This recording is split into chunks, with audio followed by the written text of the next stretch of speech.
Now, today we have probably one of the funniest characterizations of, well, any character. Stay tuned to find out.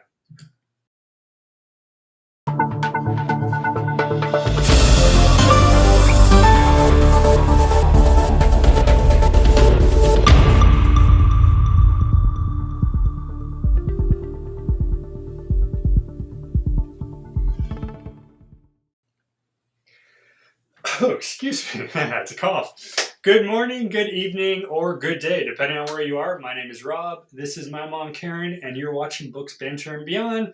Show all about those three things: books, banter, and beyond.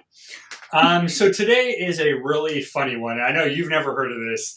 I only know about it from some books that I read kind of by accident, but this is going to be probably are, you're not going to believe this is an actual characterization, but it truly is. So when I say the word cinnamon roll to you, what do you think? Something really yummy with icing on it, dripping all over the place, and I'm trying to get the whole thing in my mouth at one time. That's what I think Okay, well, apparently we have a character known as the cinnamon roll hero. No, he's not made out of one. He isn't like a giant cinnamon roll that walks around. It's actually a term used in literature and other media to describe a character who is incredibly kind hearted, gentle, and overall good natured. You're kind of thinking this is the regular good guy, right? Well, it goes a little more past that. These are the heroes that aren't necessarily the visual heroes you expect. This is not the superpowered guy who can punch. This is not the overpowered character that usually is kind of scary looking. These are the people that legitimately just are pure selflessness in nature. And apparently, that's what people think a cinnamon roll is: pure selflessness.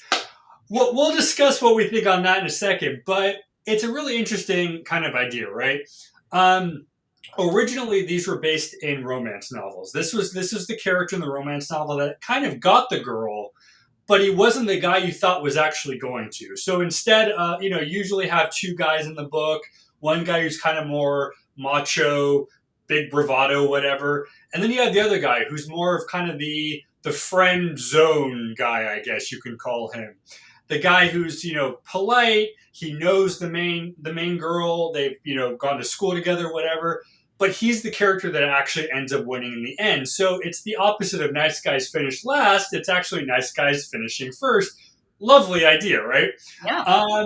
But it goes deeper than that as well. And we talked about characters like this, but too, we talked about this outside of this as well. It's the characters that face hardships personally in life, whether Mhm. they have their own self demons, whether they were, bullied, whether they were, they dealt with an experience. It's the characters that won't say initially gave up on themselves, but they're the characters that kind of go, you know what? My time has come and gone. I'll kind of be there for the next person and kind of be their wingman, their sidekick, right? And it kind of sounds a little sad, right?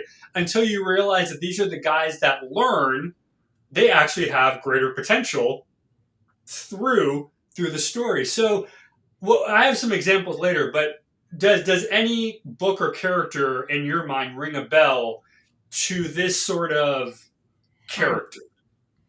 Not off the top of my head, but I'm sure you're going to tell us one.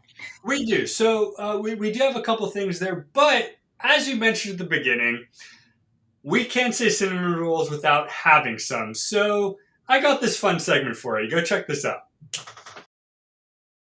Everyone, Rob from Books, Banner, and Beyond here. We've been talking about the cinnamon roll hero, and if you guys want to know what that is, stick around for more. We're going to be talking about it throughout the show.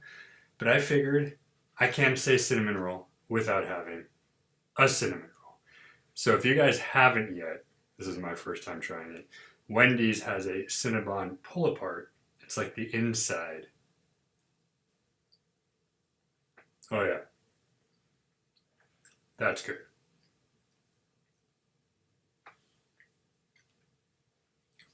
Highly recommend if you have a Wendy's nearby.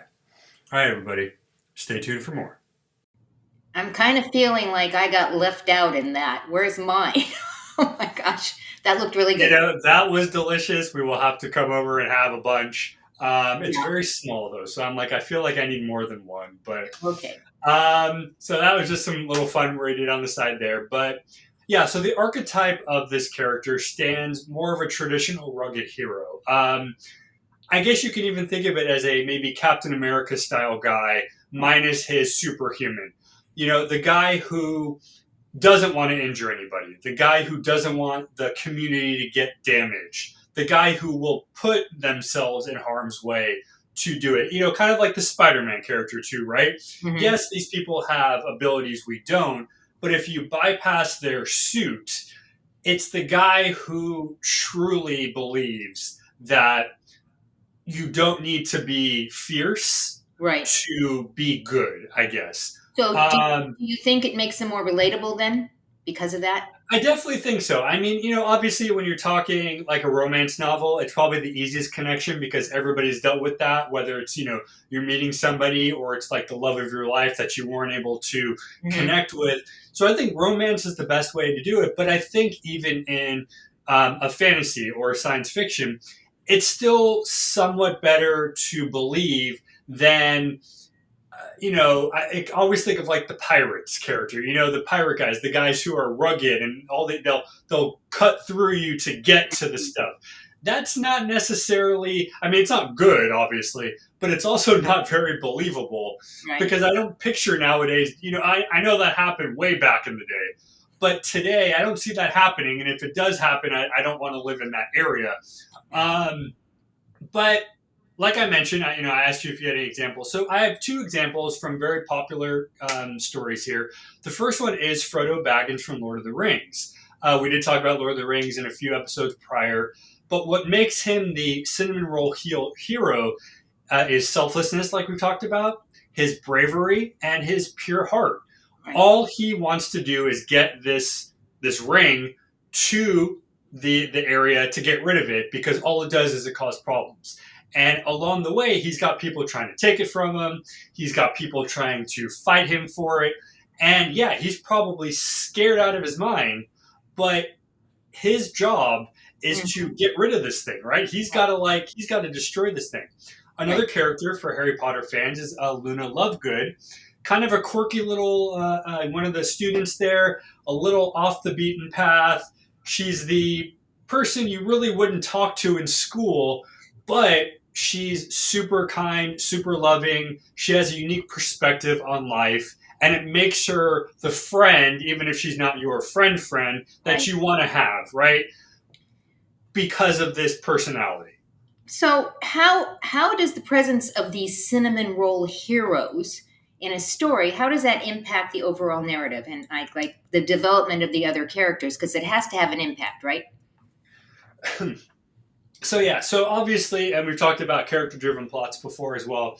The main characters are going to be what your focus is, but I think, and generally speaking, you can't have a good main cast without your side people.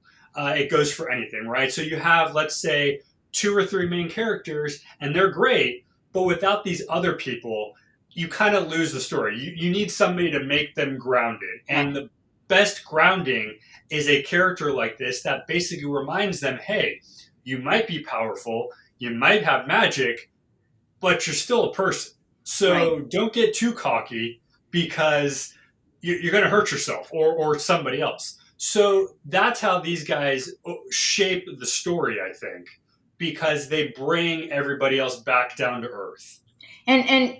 But then how do they challenge, those traditional notions of heroism? You have to with the sword and you're going to right.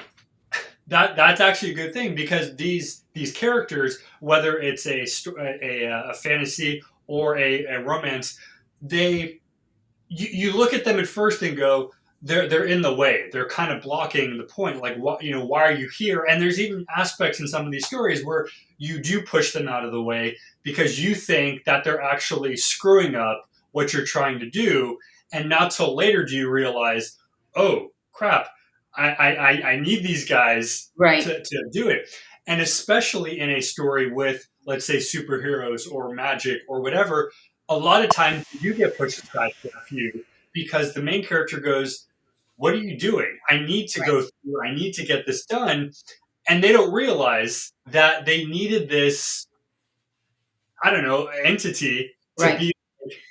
Do do you think that, these portrayals as kind and gentle figures, it's more relatable or inspiring compared to that traditional rugged hero? Is it more inspiring?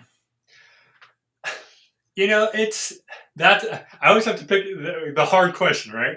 Um, I think in terms of relatability, it's better to have one or two people that have flaws and have, personal issues.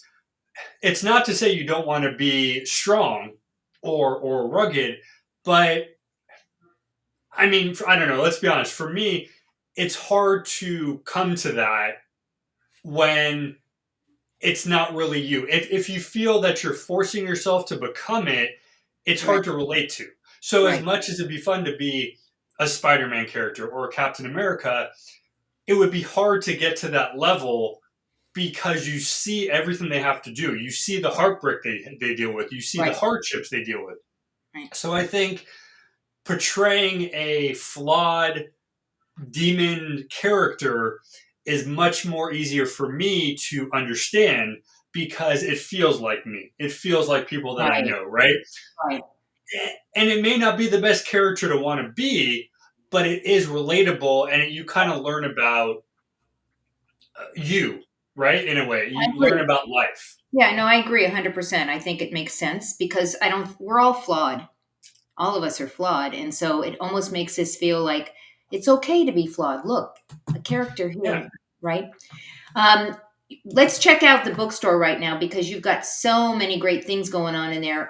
It's the next chapter bookstore.shop. But if you don't even want to type that in, take your phone out and scan these codes. You got paperbacks and hardbound books on the left. You've got comic books in the middle. And right on the end, you've got merchandise, just like the t-shirts that Rob and I are wearing today, in addition to other really cool things in there.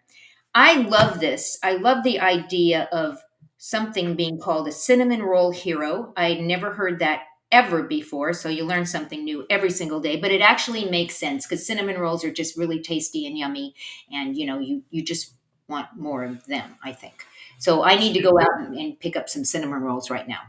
Truly, Sounds good. We'll have a cinnamon roll feast soon. absolutely. So we'll see you all next time, everyone.